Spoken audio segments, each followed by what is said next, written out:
you think you are? Well, I'm me, and I'm happy with me, right? So here we go. I'm going to read you a section.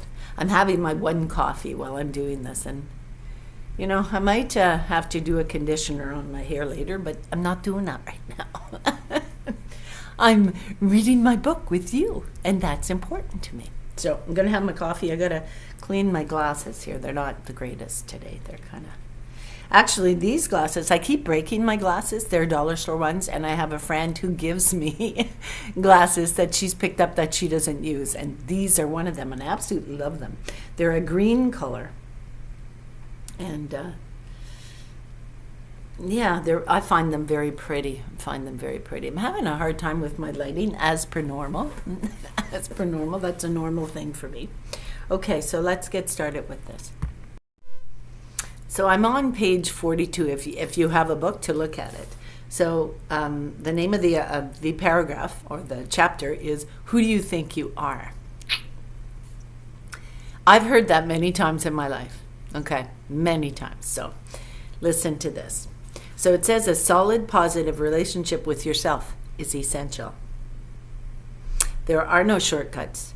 There's no quick fixes and no easy antidotes. The journey to self-confidence and courage begins and ends with you. How true is that? How true is that? So it's kind of ironic. What she says is that the very thing that we need to do to build a strong foundation of confidence and self-esteem is very simple. It's very simple. We need to spend time with ourselves. Each one of us has our own unique way of developing a stronger conviction to our spiritual center, okay? So the method might be different, but the goal is the same. You need to spend consistent time in communion with yourself. The way you do is less important than the commitment you make to do it on a regular practice. She says, I'm always surprised at how people know exactly what they need to do to develop a stronger relationship with themselves. It's doing it that's the problem. For example, okay, I always trust the wisdom of my clients. And she says, when I want to know a client's unique path inward, how they look inside themselves, she just simply asks them questions. The following question. And this is the question that I am writing in my journal and I'm going to do. And I encourage you to do it also. So it says, what's the one activity you know you need to do every day that could strengthen your relationship with yourself? And then she gives an example, because that's a question that you don't really think about. You don't think about what is going to strengthen my connection to my inner core. Okay, and I'm not talking exercise. I'm talking mental, spiritual, psychological. Okay. And so she says, when I ask this question, I hear a variety of responses. And then she gives a list of them. And what it says is, see if any of these appeal to you. So when you're making your list, okay, the first one, how about walk, journal? Now don't forget, this is an activity that you would do every single day to strengthen your connection to yourself, to know what it is you want to achieve in your life, right? And so she gives this list. Walk, journal, exercise, cook, do nothing, listen to music, meditate, spend time reflecting, do something creative, draw, paint, sing, dance, take a bath, spend time alone in a favorite place, perhaps in nature. And those are the list of the things that people have said to her over the years, how they connect with themselves. So it says, how do you connect with yourself and your spiritual center? Okay, well, I do a lot of these, but I find when I want to spend some quiet, reflective time, when I want to think about what I want to achieve and what I want to accomplish in the coming weeks, the coming months, the coming year, okay, I usually walk. And I usually walk daily 8 kilometers in the good weather. Now, we're in winter where I am in Canada, and so, I'm not able to do that. My location is now become very, I wouldn't say unsafe, but there's a lot of unsavory characters that are frequenting the streets nowadays. And where I walk, there is like a little inlet, and so there's water there with lots of waterfowl and things like that. And I love to stop at that bridge and watch the birds, and there's geese, there's swans, there's I'd watch. Sometimes I see the fish jump out of the water in the nice weather. Okay, I witness those things, and it's very relaxing, and it really gives me a chance to focus on what it is that I want to achieve for that day, for that week, for that month. And so, yeah, walking in nature is an amazing one for me. Now, I'm very safety orientated at this point in time. I have to be very cautious on my walks. I am a senior. I can still put up a good fight, but I am a senior. So I'm trying to find a group of women my age who would like to walk, but I'm having a hard time to find a group of women my age that would like to walk that far. They say, sure, I would love to walk, and we will walk with you a couple of blocks, but they're not willing to walk 8 kilometers. So I'm still seeking those individuals who have like mind like myself. And they're out there. Not everyone likes to connect with nature in that way or likes to walk. And a lot of people my age have problems with their physical mobility. Okay, so that's something I have to contend with. But I was at that stage. At one point, I was using a wheelchair, and I was literally, I was having to hold on to things when I'd get up from the wheelchair and walk to the kitchen to make a coffee, things like that. When I first had this stroke, I know what it's like to lose your mobility, and it's terrifying. It's heartbreaking. You're not really sure if you want to continue the journey. It's that tough. And walking even alongside the road, which is what I do, which is not necessarily good because of the exhaust fumes, but it's sporadic. And so walking in nature, or walking alongside the road where I can see, where I can seek safety if I need it, because there's stores around. If something happens, I could go into a store and said, could you get me help of some sort? But I choose areas like that, okay? Areas, I don't walk at night. That's a no-no. I don't walk at night. There are so many things that happen in our world today that I do not walk at night at all. Not at all. To get that out of your head, but I do walk during the day, and I do like to walk long distances. Now, normally I'm able, if I have the extra money, the extra coin, I will stop to get a drink or something like that at the end of my first leg, right? So I walk 8 kilometers, I stop, I get a drink. Sometimes I go into the thrift store and look around. Can't always buy stuff, but I do keep a budget of $10 for myself if I happen to see a thrift store. So I do that a lot. It's my one little guilty pleasure. Okay, so, but yeah, I love to walk in nature. And that kind of ties into exercise. Okay, so walking in nature, I do journal. And I received a notebook I belong to a group, a ladies group at a local church, and the lady gave me a notebook. Look at the cat.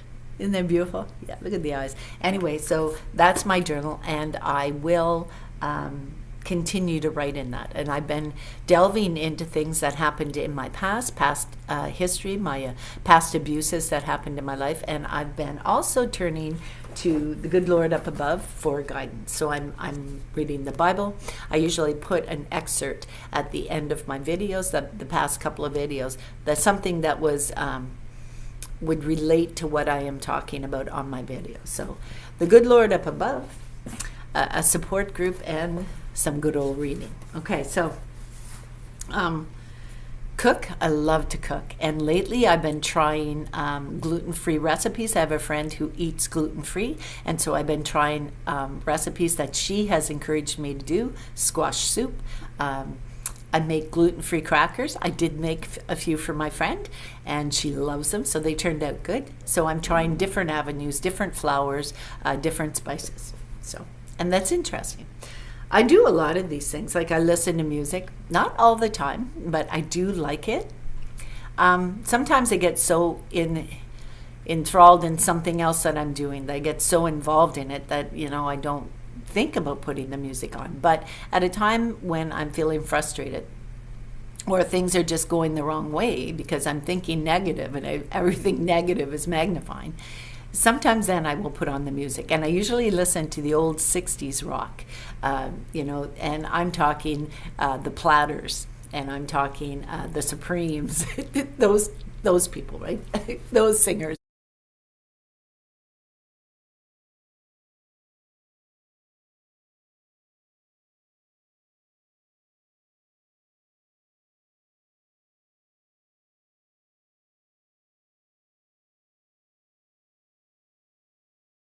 Because when they sang songs that actually had meaning to them. They weren't talking about sexual exploits in their music, and they weren't swearing every second word. And like, yeah, is that music? Like a lot of people say, yeah, that's music, that's self-expression, but I just think it's vulgar.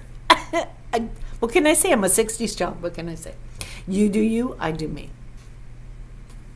Okay, so what else?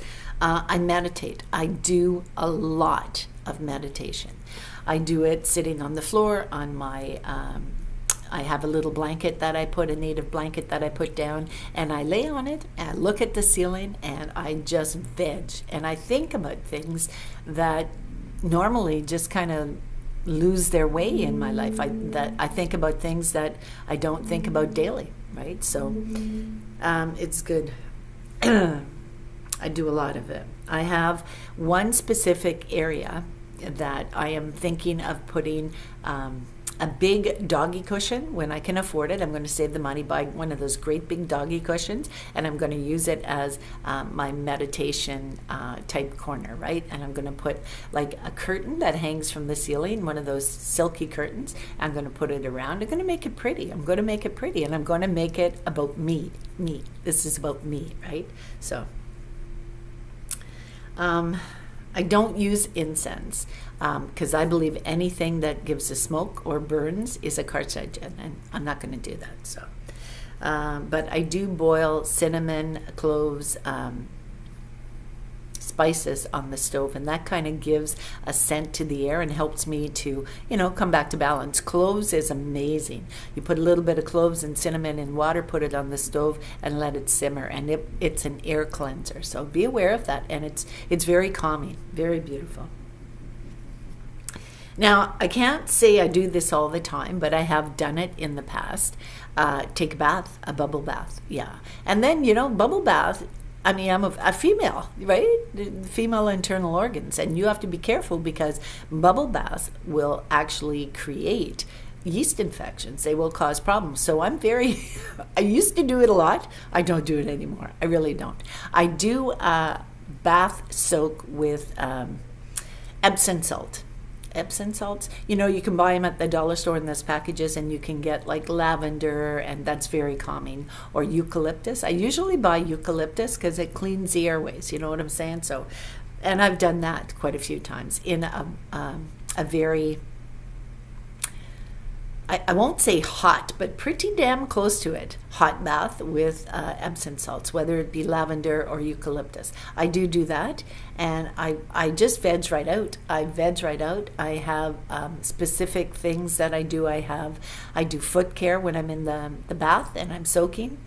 I have a little pot brush, pot scrubber that I use on my feet. It's a new one, but that's what it is, and it works. And I do body scrubs and things like that. So, and I got that from my youngest daughter bought me a brush to do,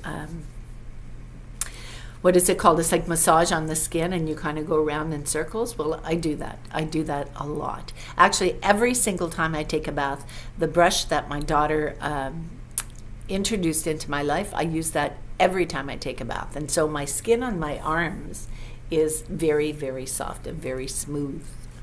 So that's good, right? So you kind of incorporate the things that you like to do into things that are good for you, right? And so that's what I've been doing. So that is something that you need to think about. How are you strengthening your connection to your body, to your spirit, and to your mind. So she says she kept a journal, and I keep a journal. Yeah, I keep a journal. And usually what I do is an audio journal. That's what I do with you. This is my audio journal. I am going to, and I'm looking into writing a book, an audio book. So I'm excited about it. I'm going to try my hand at some things. At least I'm willing, and I got the guts to try it, to attempt it. Okay, so journaling. I do journal, and what she says is when she journals, she engages in a dialogue with herself.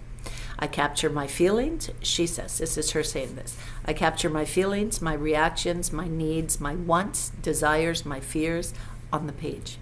And when I practice this activity consistently, I feel more confident, more connected to my priorities, I make better choices, and I feel a sense of inner security that nothing outside of me has ever replaced. So that's good.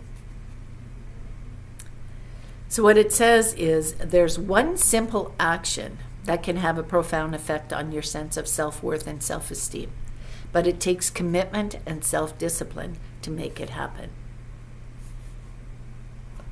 So, truth is, you could meditate all you want. If you do it once a month, it's really of no never mind. It's just taking that time to yourself. And if that's all you can do, then do that. But to make a commitment to connecting with yourself, you have to make that commitment a daily practice. And what I do, and what I used to do, because I taught behavior modification to kids in an elementary school at one point in my career. And we would make a schedule. And we would, every day at the same time, we would do what was on that list, whether it be simple exercises, standing up and doing, reaching for the ceiling 10 times, okay? Whether it be taking time to go for a walk outside around the schoolyard, okay? Every day at the same time. And it kind of makes your body... it's a routine, and so your body gets used to it, and your body will crave it at that certain time. So what I'm saying is that a good thing for you to do is to make that commitment every single day. Make it a habit. Make it a habit. Just as, and I notice this because I'm an ex-smoker, and I quit 8 years ago. I haven't touched it since. Not one, not a puff, not a sniff, nothing. Not even a sniff at a cigarette. You know what I mean? 8 years ago. So I'm very proud of myself for that. Anyhow, so you make it a habit. And, when you're smoking, like let's say you're smoking and every morning you go start the car, you sit in the car and you have your cigarette, right? I did that. Every single time I got in my car, I would light a cigarette. It was just a habit. It wasn't that I was craving it or I needed it. It was a habit, and I did it every single day. So when I wanted to stop smoking, I stopped doing that. I would literally fight with myself not to get inside the car and light a cigarette. I would stand outside the car and light a cigarette. Maybe the next day I'd have a cigarette at the doorstep, or maybe the next day I would wait until I got to where I was going and then get out and have a cigarette. You change your routine and your body says, what's going on here, right? And that's when you get the cravings, when your body sees that you are changing your routine. That's when the cravings start. But if you make it a habit of getting your body to know that, no, I'm not getting a cigarette first thing in the morning. It's not happening, right? So you kind of get used to it. Your body gets used to it. And then you don't crave that cigarette as soon as you get in the car. You change what's going on in your life. You take control. Now, what it says is you have to think of self-discipline as an act of self-love. It's true. When you engage in any behavior that honors yourself, you automatically raise your self-esteem, the ability to hold yourself in high regard. The way to build this muscle is to keep doing it, to keep at it. So the next way that she talks about increasing your chances of success is to use a support system, or your partner if you have one, to keep you on track. Make a verbal commitment to have check-ins And we do that in the group that I belong to. I have an individual in the group who is very caring, very loving, and knows my story and connects with me. Every once in a while will send me a message. How are you doing today, right? And it's a friendly message. It's not pressuring me. It's not basically pinpointing, did that happen again or did this happen again? Okay, very, very pleasant, very caring, very loving. Here's a good one, okay? What you should do, she claims, is, and I know this works because I do it, mark the time on the calendar and hold it as sacred. So the time that you are devoting to yourself in meditation, in exercise. I have a specific way of doing things in the morning. And when I veer from that specific way, my body notes it. It really does. So lately, I've been introducing more food into my life. Okay, so I have reached the point where I am.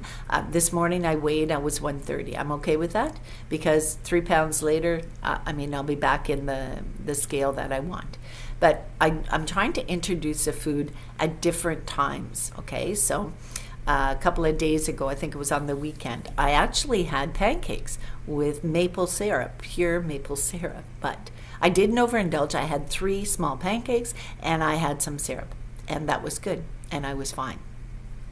But it's when you sit down and you overindulge and you have 3 pancakes and then you sit down and you think, that was good, I want some more. You have to be strong. You have to persevere in what it is you want to achieve.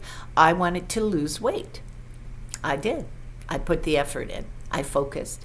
I made my body understand, and I listened to my body when it told me what it needed, and I achieved that. I lost, I think it's 75 to 80 pounds. Yeah, already. And I do have a little bit of crepey skin, and it was pointed out to me by my friend, if you're watching, that, your skin gets crepey because you've lost so much weight. But I've been doing what I can do. I've been using the castor oil, and I'm okay with that. I'm okay with this. I'm not going to be a model perfect in a bathing suit, but think about this. I did that to myself. I did take the medications, and the medications helped me gain some weight. They retained the fluid, and I started to pack on the pounds. So you have to take the effort, and you have to put the effort into this. And a good thing is, as she said, a schedule, marking it on a calendar, having a specific time, a specific place. I am going to meditate. I'm going to put a corner right there with a doggy cushion, a big one. I think they're like $50-$60, maybe more, maybe 100. But I'm going to put the effort in. I'm going to get one. I'm going to get one of those silky curtains that hangs down, and I'm going to make it a place of serenity for me. It's going to be for me. I don't care if people come in and say, "Ooh, what you got in your corner? What's that in the corner of your room? That doesn't match your stuff." I don't care. It's for me. It's not for the outside world. It's for me. It's my little quiet space, right? So those type of things help to help you connect with yourself. Here's one that she says, okay, so finally, the final part of this, okay, she says to make the commitment or the check-in commitment for 30 days, just 30 days, because then you kind of got the ball rolling, right? Okay. And then it says create a regular schedule because, and you know this and I know this, the body quickly adapts and prefers a routine. Mm-hmm. Every day at 2:30, my body says, "Hey, I'm hungry." Yeah. Mm-hmm. Yep. And I eat at 2:30. Every day I get hungry at the same time. So I've been changing it up to kind of give my body a kind of like another kickstart where it says, "Oh, we're getting too stuck in the same routine. We're going to change it up a little bit," right? So it kind of gives your body a kick in the teeth. It's like, come on, you know what I mean? Kind of if let's say I eat an hour early or I eat an hour later than 2:30, it makes your body kind of think, is there food going to be coming? Or like, you know what I'm saying? So it kind of gives you a little bit of a kickstart. At least it does for me. I don't know about you. You do you, and I do me. Okay. The big one here is, she says, do not let other events or people intrude on this commitment to yourself. So let's say you get a phone call and a friend says, well, I want to drop over for a coffee. Well, you're doing your meditation in your on your little doggy cushion in the corner, and you don't want company. You want that time for you. And so you're used to being very, what's the word, placid or whatever. And so you say, okay, come on over. And so then you put off the me time, okay? Now, this is what my kids do. This is what my kids do to me, because they do this. They do their own thing where they spend time with their kids, or they spend time with their friends or their partners, whatever, right? And so I call and I say, oh, I kind of want to chat and blah, blah, blah, blah, right? And they say, well, Mom, I'm busy right now. I've got something going on. And at first I would take offense to it. And I thought, hell no. They're being independent. That's what I raised them to be. They're being independent. And so their private time, the me time, is their time. It's not up to them to put it on the shelf so they can spend time with their aging mother. It's their time, and I have to realize that I have my time and they need to have their time. Just wish it wasn't so often. As I said, as you get older, your children are grown and they're living their lives to the best of their abilities and reaching their career fulfillment and relationship fulfillment, and you kind of look at them and want them to still be those young ones that desperately needed their mom to take care of them, right? And they don't now, and it's hard. That transition is harder than losing weight. It really is. That's a harder transition, and I found it very hard. Yeah, to cut that umbilical cord. You know what I'm saying? Okay, so she says, don't let other people intrude on that commitment. Make sure you keep that time strictly for yourself. So I think I'm going to leave it at that, because I'm into the next chapter, and it's talking about meditation. So that's kind of telling you, first make that list of things that connect you to yourself. As I said, I walk, I journal, I do sketches now. I used to be pretty good at drawing. And so I'm getting back into it. And, it's like riding a bicycle. You get off, you fall off, you get back on, and it's like riding a bicycle. What can I say? It's like you relearn that skill. So there is something that I do want to get involved in again. I'm going to do it through the group, the women's group. And I used to crochet, and I was pretty good at it. I mean, I crocheted a blanket for my elder brother when he was passing. He had bone cancer, and he was in a wheelchair, and so I made him a lap blanket, and I crocheted. And after I had my stroke, I forgot how to crochet.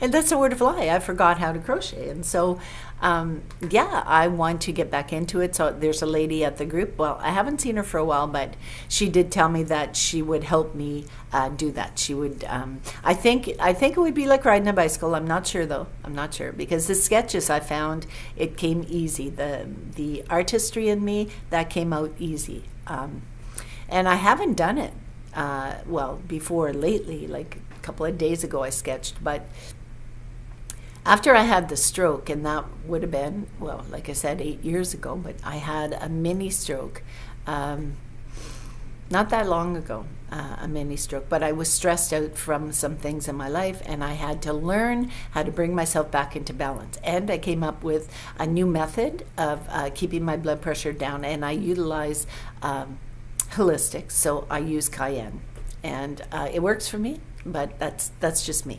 You do you, I do me. But I hadn't sketched since that time, and it came back. It's quite natural. My mother was artistic. My children are artistic. I'm artistic. I have a brother who's extremely artistic. So, I think it's in the genes, but it's something I enjoy to do. I'm very harsh on myself, though. And I used to do very detailed work, and if I make a mistake, I'm kind of like, I look at it and I think, that's not good enough. So that's something that I need to focus on. But I am going to learn how to crochet again. I'm going to relearn that skill, and I'm going to start making things. Now, I might make things and donate them to charity, like blankets and things like that, to the hospital, hats, things like that. I'm not sure. It just gives me something to look forward to and a reason for being, okay? So you need that as you get older. You need that. But this book is amazing because it's literally forcing me to look at my life and what I'm doing to connect with myself. What do I want, right? I mean, you think when you're older, you think about, well, I'm going to die and I want to leave the kids this and that and the other thing, and I got to do this, that, and the other thing to get it in place. And you're always thinking about what happens if I die unexpectedly. And I don't want to think like that anymore. I don't want to think like that. Like I basically said to the kids, come and get the shit now. Come and get it now. Utilize it now. I don't need it. I don't need it. I basically would like to live very simply. I really would. I don't need fancy things. I have secondhand furniture. I have the dishes, all my dishes I bought from the thrift store. I gave away a lot of dishes because kids were growing up. We needed a lot, right? But just me, I don't need that much. But I am baking a lot. So that's an element that I love. These are all things that I love to do that bring me to center. And that's what I'm encouraging you to do. Find something in your life that is strictly for you. Not for your kids, not for your friends, not for your employer, not for your neighbors. For you. Just you. One thing that belongs specifically to you. And there is time allotted during the day that is specific to you. And if you're a parent and you have children and the children are always underfoot, take that time and take some Epsom salts. Go to the dollar store, get some lavender Epsom salts or eucalyptus, which is what I use. Have a soak in the bath. Put on some calm music, not in the bathtub, but aside the bathtub, and lock the door and tell the kids, this is my time. I'm going to be in this bathroom for a half hour, and don't bother me. So that time should be allotted strictly for you.